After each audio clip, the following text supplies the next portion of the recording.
ഇന്ന് എഴുകോണ് വരെ പോയ വഴിക്ക് നമ്മൾ നല്ല ഉച്ച സമയമായിരുന്നു. ഉച്ചയ്ക്ക് ഞങ്ങളിങ്ങനെ തിരക്കി നടന്ന് എഴുകോണ് ജംഗ്ഷൻ ഇച്ചിരി അകത്തോട്ട് മാറ്റിയുള്ള ഒരു വീട്ടിലൊന്നുണ്ട് കേട്ടോ. അവർക്ക് കാറ്ററിങ്ങും കാര്യങ്ങളൊക്കെ ഉണ്ട്. ഊണം എന്ന് വെച്ചാൽ കിടില ഊണം, പൊളി ഊണ്. എഴുകോണ് നമ്മളിന്ന് എഴുകോണ് ഊണ് കഴിക്കാൻ വന്നേ വീട്ടിലൂണ്.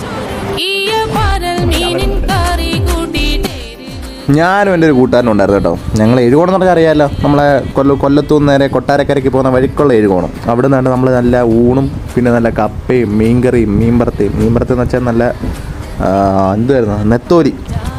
എൻ്റെ നൻപൻ ബ്രിട്ടോ ഗൾഫിൽ നിന്ന് വന്നിട്ട് ഞങ്ങളിങ്ങനെ കുറച്ച് കറക്കമൊക്കെ പോയി. അപ്പം നല്ല വീട്ടിലെ ഊണ് കഴിക്കണം എന്ന് കരുതി ഞങ്ങളിങ്ങനെ എഴുകോണ് വരെ പോയ വഴിക്ക് ഞങ്ങൾ തിരക്കി പിടിച്ച് പോയടാ. എഴുകോണ് ജംഗ്ഷനിൽ നിന്ന് വലത്തോട്ട് കിടക്കുന്ന വഴി ഒരു 100 മീറ്റർ കഷ്ടിച്ചില്ല, ഇച്ചിരി ഉള്ളിലോട്ട് പോകണം. അവർ കാറ്ററിങ്ങും കാര്യങ്ങളൊക്കെ ഉള്ള നല്ല കിടില ഊണ് കട, നല്ല വൃത്തിയും മേനയൊക്കെ ഉള്ളൊരു കട.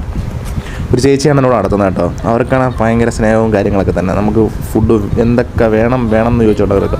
രണ്ടാമത് കറി ചോദിച്ചാലൊന്നും ഒരു വിഷമവും ഇല്ലാതെ നമുക്ക് വാരിക്കോരി തരുന്നൊരു കട.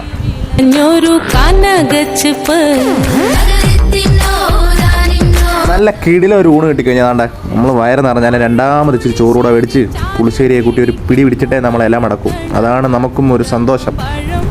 അപ്പം നല്ല കിടില ഊണ് കിട്ടുന്ന ഒരു കൊച്ചൊരു കട. അപ്പം നമുക്ക് അടുത്ത വീഡിയോ കാണാം. ടാറ്റാ.